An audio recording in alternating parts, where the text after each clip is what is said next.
ନମସ୍କାର। ଜୟ ଜଗନ୍ନାଥ। କନପ୍ପା। ପୌରାଣିକ କଥା ଅନୁସାରେ ଜଣେ ଶିକାରୀ ଥିଲା।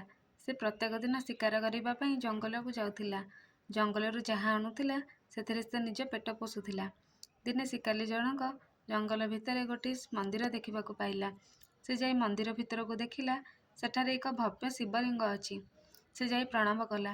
ସେ ପ୍ରଭୁ ଶିବଶଙ୍କରକୁ ପୂଜାର୍ଚ୍ଚନା କରିବା ପାଇଁ ଇଚ୍ଛା ପ୍ରକାଶ କଲା। ହେଲେ କେମିତି ପୂଜା କରାଯାଏ, କିପରି ପୂଜାବିଧି ରହିଛି, ତାହା ତାକୁ ଜଣା ନଥିଲା। ସେ ଭାବିଲା, ମୁଁ ଶୁଣିଛି ଭଗବାନଙ୍କୁ ଭୋଗ ଅର୍ପଣ କରାଯାଏ, ହେଲେ ମୋ ପାଖରେ ତ ଏହି ମାଂସ ଛଡ଼ା ଆଉ କିଛି ନାହିଁ। ଏହା କହି ସେ ସେହି ମାଂସକୁ ଶିବଲିଙ୍ଗ ଉପରେ ଅର୍ପଣ କଲା ଓ ଘରକୁ ଫେରି ଆସିଲା। ସେହି ମନ୍ଦିରରେ ଜଣେ ପୂଜାରୀ ଥିଲେ, କିନ୍ତୁ ମନ୍ଦିରଠାରୁ ତାଙ୍କର ଘର ବହୁତ ଦୂର ହୋଇଥିବା ଯୋଗୁଁ ସେ 15 ଦିନରେ ଥରେ ମନ୍ଦିରକୁ ଯାଉଥିଲେ ଓ ମନ୍ଦିର ସଫାସଫି ଓ ପୂଜାର୍ଚ୍ଚନା କରି ଫେରି ଆସୁଥିଲେ। ସେଦିନ ପୂଜାରୀ ମନ୍ଦିର ଯାଇନଥିଲେ ଓ ସେ ମନ୍ଦିର ଯାଇ ଦେଖିଲେ ଶିବଲିଙ୍ଗ ଉପରେ ମାଂସ ରଖା ହୋଇଛି। ଏହା ଦେଖି ସେ ଆଶ୍ଚର୍ଯ୍ୟ ହେଲେ ଓ ସେସବୁ ସଫା କରି ପୂଜାର୍ଚ୍ଚନା କଲେ ଓ ପ୍ରଭୁଙ୍କୁ କ୍ଷମା ମାଗିଲେ ଓ ନିଜ ଘରକୁ ଫେରିଗଲେ। ଶିକାରୀ ଜଣକ କିନ୍ତୁ ପ୍ରତ୍ୟେକ ଦିନ ମନ୍ଦିରକୁ ଆସୁଥିଲା ଓ ଶିବଲିଙ୍ଗ ଉପରେ ମାଂସ ଅର୍ପଣ କରି ନିଜର ସବୁ ଦୁଃଖ କଷ୍ଟ ଜଣାଇ ଫେରିଯାଏ। ଦିନେ ସେ ଦେଖିଲା ଶିବଲିଙ୍ଗ ଉପରେ ଧୂଳି ଜମି ଯାଇଛି। ଶିକାରୀ ଭାବିଲା, ଆଜି ମୁଁ ଏହାକୁ ସଫା କରିଦେବି। ଏହା ଭାବି ସେ ଜଙ୍ଗଲ ଭିତରକୁ ଗଲା। ସେଠାରେ ଏକ ଝରଣାରୁ ପାଣି ଆଣିବା ପାଇଁ ଭାବିଲା। ସେ କହିଲା, ମୋ ପାଖରେ ତ ଜଳ ନେବା ପାଇଁ କୌଣସି ପାତ୍ର ନାହିଁ। ଏହାପରେ ସେ ନିଜ ପାଟିରେ ପାଣି ଭର୍ତ୍ତି କରି ଆଣିଲା ଓ ଶିବଲିଙ୍ଗ ଉପରେ ଢାଳି ସଫା କଲା। ପରଦିନ ପୂଜାରୀ ଆସି ଦେଖିଲେ ଶିବଲିଙ୍ଗ ଉପରେ ମାଂସ ରଖା ହୋଇଛି ଓ ଶିବଲିଙ୍ଗ ଉପରେ ଛେପ ପକାଇ।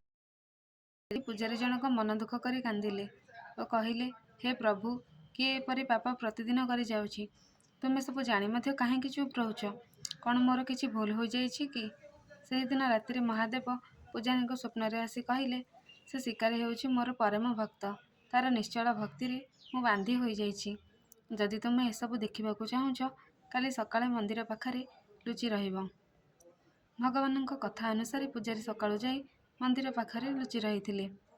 କିଛି ସମୟ ପରେ ଶିକାରୀ ଜଣକ ହାତରେ ମାଂସ ଓ ପାଟିରେ ପାଣି ଧରି ଆସିଲା। ସବୁଦିନ ପରି ସେ ଶିବଲିଙ୍ଗକୁ ସଫା କରି ମାଂସ ଅର୍ପଣ କଲା। ଯେହେତୁ ପୂଜାରୀ ଜଣକ ଆଗରୁ ସଫା କରିନଥିଲେ, ପୂର୍ବ ଦିନର ମାଂସ ସେଠାରେ ହିଁ ଥିଲା। ଏହା ଦେଖି ଶିକାରୀ ଜଣକ ଭାବିଲା, ଭଗବାନ ମୋର ଭୋଗକୁ ଆଜି ଗ୍ରହଣ କରିନାହାନ୍ତି ଓ ସେ କାନ୍ଦି କାନ୍ଦି ପଚାରିଲା, ଭଗବାନ, ମୋର କ'ଣ ଭୁଲ ରହିଗଲା? ଏତିକିବେଳେ ସେ ଦେଖିଲା ଶିବଲିଙ୍ଗରୁ ଗୋଟିଏ ଆଖିରୁ ରକ୍ତ ଝରିଲା। ଏହା ଦେଖି ଶିକାରୀ ଔଷଧ ପ୍ରସ୍ତୁତ କରି ସେହି ଆଖିରେ ଲଗାଇଲା। ହେଲେ ମଧ୍ୟ ରକ୍ତ ଝରିବା ବନ୍ଦ ହେଲା ନାହିଁ। ଶିକାରୀ ଭାବିଲା, ଏମିତିରେ ରକ୍ତ ବନ୍ଦ ହେବ ନାହିଁ। ମୁଁ ମୋର ଗୋଟିଏ ଆଖି ଭଗବାନଙ୍କୁ ଦେଇଦେବି। ଏହାପରେ ସେ ନିଜର ଗୋଟିଏ ଆଖି ଛୁରୀରେ ଖୋଳି ଶିବଲିଙ୍ଗରେ ଲଗାଇଲା ଓ ତାପରେ ସେହି ଆଖିରୁ ଝରୁଥିବା ରକ୍ତ ବନ୍ଦ ହୋଇଗଲା। ଆଉ କିଛି ସମୟ ପରେ ଆଉ ଗୋଟିଏ ଆଖିରୁ ରକ୍ତ ଝରିବାକୁ ଲାଗିଲା। ଏହା ଦେଖି ଶିକାରୀ ଭାବିଲା, ଯଦି ମୁଁ ମୋର ଆଉ ଗୋଟିଏ ଆଖି କାଢ଼ିଦେବି, ମୁଁ ଦେଖିବି କେମିତି ଓ ଭଗବାନଙ୍କ ଆଖିରେ ମୋ ଆଖି ଲଗାଇବି କେମିତି? ଏହାପରେ ସେ ଚିନ୍ତା କଲା, ଯେଉଁଠି ଭଗବାନଙ୍କର ଆଖି ଅଛି ସେଇଠି ମୋର ଗୋଡ଼କୁ ଅଟକାଇ ରଖିଥିବି, ତାହେଲେ ମୁଁ ଠିକ୍ ଜାଗାରେ ଆଖି ଲଗାଇ ପାରିବି।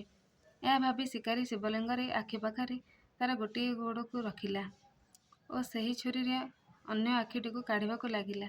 ଏହି ନିଶ୍ଚଳ ଭକ୍ତି ଦେଖି ମହାଦେବ ସେଠାରେ ପ୍ରକଟ ହେଲେ ଓ ଭଗବାନଙ୍କୁ ଦେଖି ଶିକାରୀ ଜଣକ ମହାଦେବଙ୍କ ପାଦତଳେ ପଡ଼ିଗଲା। ଏସବୁ ଦୃଶ୍ୟ ଦେଖୁଥିବା ପୂଜାରୀ ମଧ୍ୟ ଦୌଡ଼ି ଆସିଲା ଓ ଭଗବାନଙ୍କ ପାଦତଳେ ପଡ଼ିଗଲା। ଭଗବାନ ଶିବ କହିଲେ, ଉଠ କନପ୍ପା, ଆଜିଠାରୁ ତୁମର ମୋର ବଡ଼ ଭକ୍ତ। ତୁମକୁ ସମସ୍ତେ ଆଜିଠାରୁ କନପ୍ପା ନୟନାର ନାମରେ ସାରା ସୃଷ୍ଟି ଜାଣିବ। କନପ୍ପାର ଅର୍ଥ ହେଲା ଆଖି ଦାନ କରୁଥିବା ବ୍ୟକ୍ତି ଏବଂ ନୟନାର ଅର୍ଥ ହେଲା ଶିବ ଭକ୍ତ। ଶିକାରୀ କହିଲା, ମୁଁ ତୁମର ଦର୍ଶନ ପାଇଁ ଧନ୍ୟ ହେଲି ପ୍ରଭୁ। ଏହାପରେ ପ୍ରଭୁ ଶିବଙ୍କର ଆଶୀର୍ବାଦ ଦେଇ କନପ୍ପାର ଆଖି ଫେରାଇ ଦେଲେ। ସେହିଦିନଠାରୁ ସେ ଶିକାରୀକୁ କନପ୍ପା ନୟନାର ନାମରେ ସମସ୍ତେ ଜାଣିଲେ।